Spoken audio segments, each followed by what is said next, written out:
Hello, my name is Paul and welcome to Building Blocks English.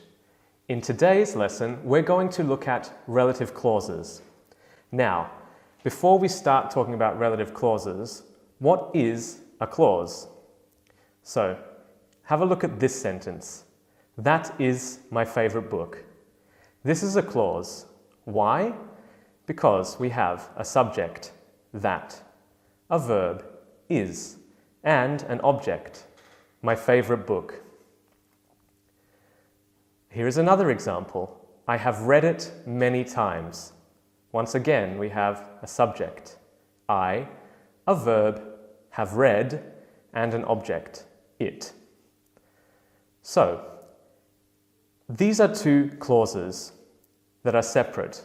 However, I can connect them together by using a relative clause. For example, that is my favorite book, which I have read many times.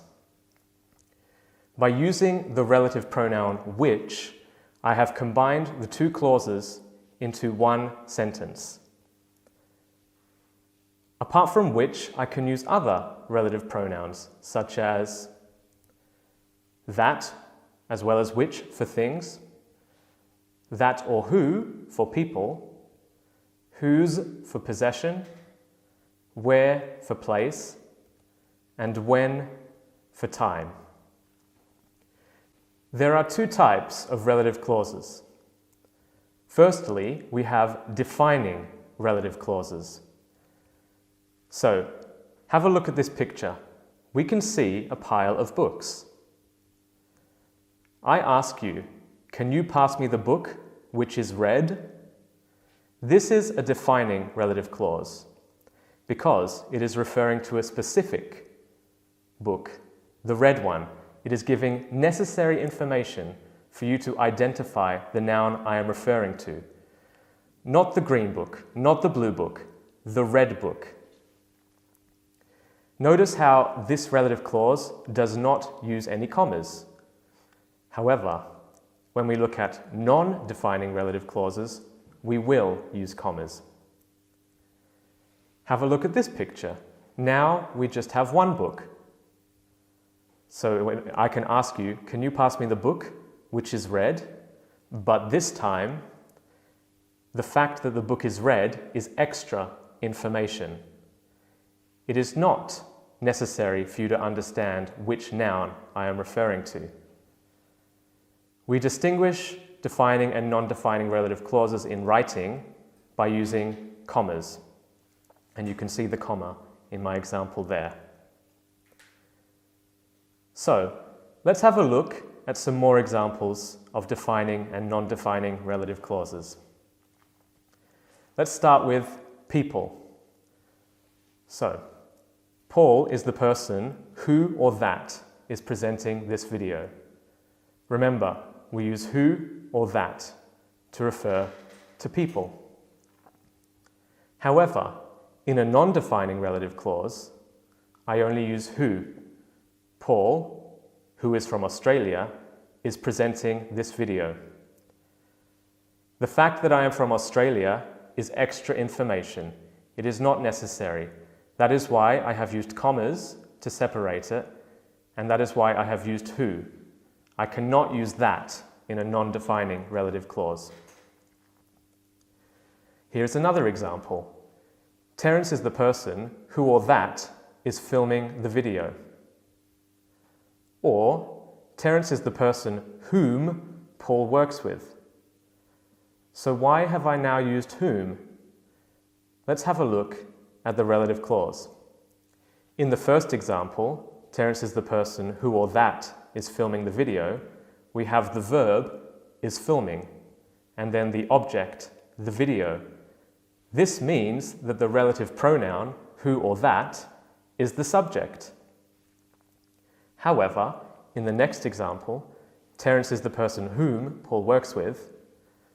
Paul is the subject. Works is the verb. What about my object? Well, my object is not there, so it must be the relative pronoun. When we're using who as an object, Grammatically, we should turn it into whom. However, these days, it is not very common, so you will probably hear people using who as the object pronoun for people. Terence is the person who Paul works with, and this is also acceptable. Now, let's look at some things. So, here's an example of a defining relative clause about a thing. The book, which or that I'm reading at the moment, is about cats. And now, for a non-defining relative clause about a thing, the book, which is by a Spanish author, is about cats. Once again, in non-defining relative clauses, I cannot use that. These only appear in defining relative clauses. Now, let's talk about possession. Here's an example of possession in a defining relative clause. That is the man whose house I live in. We use the relative pronoun whose to show possession.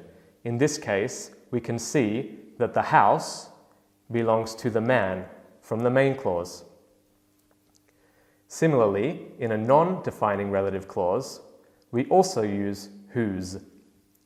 So, the man whose house I live in is rich. In these instances, whose is referring to a person, but whose can also indicate possession of things. For example, that is the house whose owner is rich.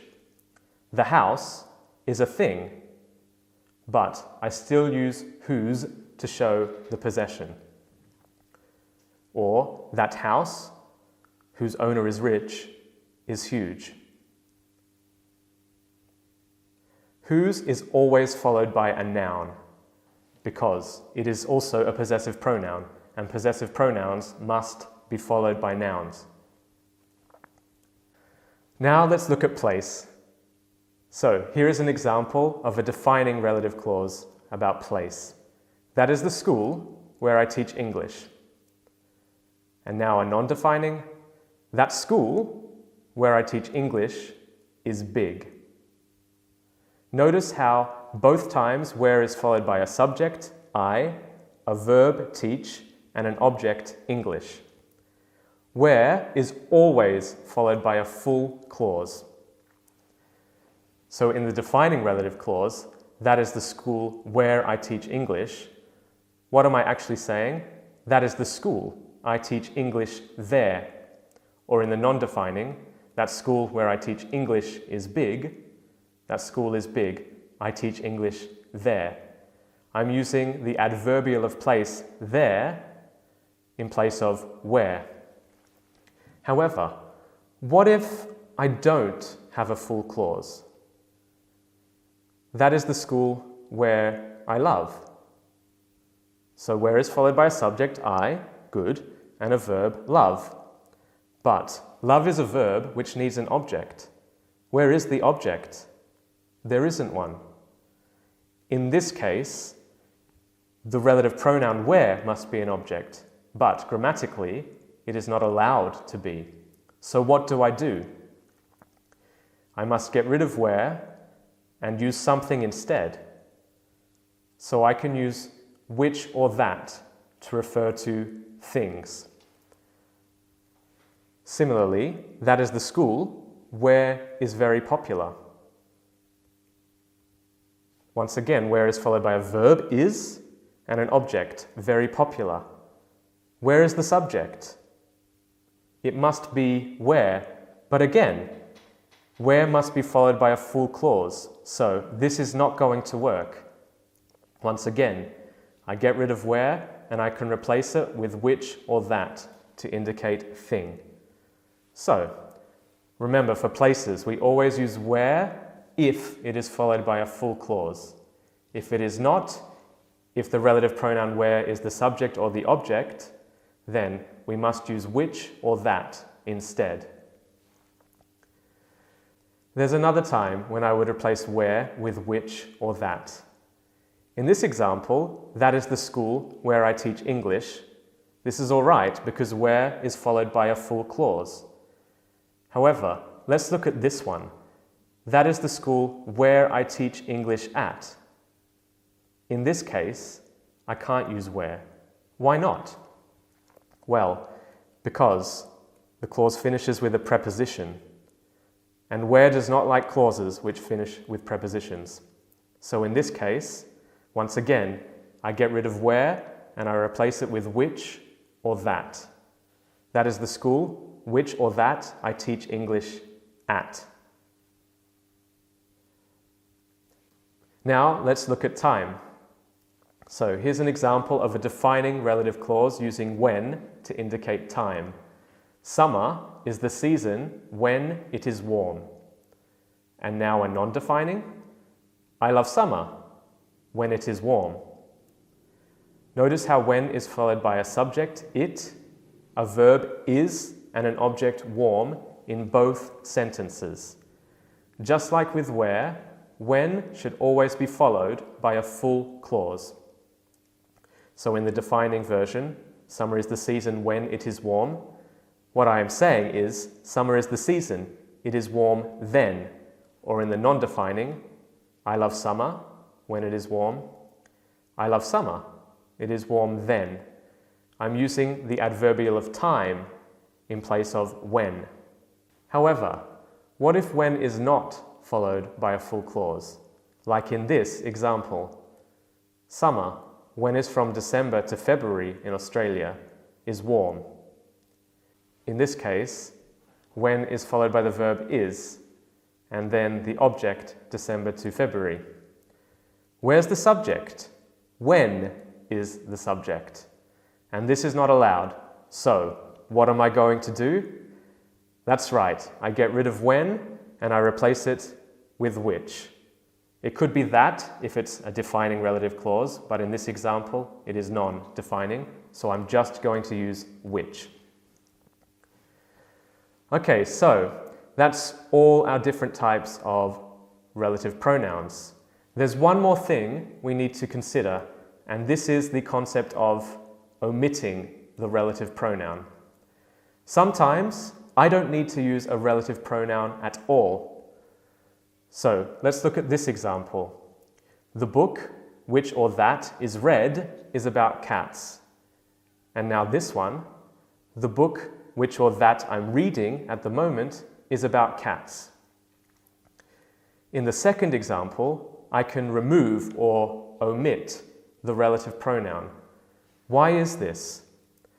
Let's look at what comes after our relative pronouns. In the first one, which or that is being used as the subject, so it is followed by the verb is and the object read.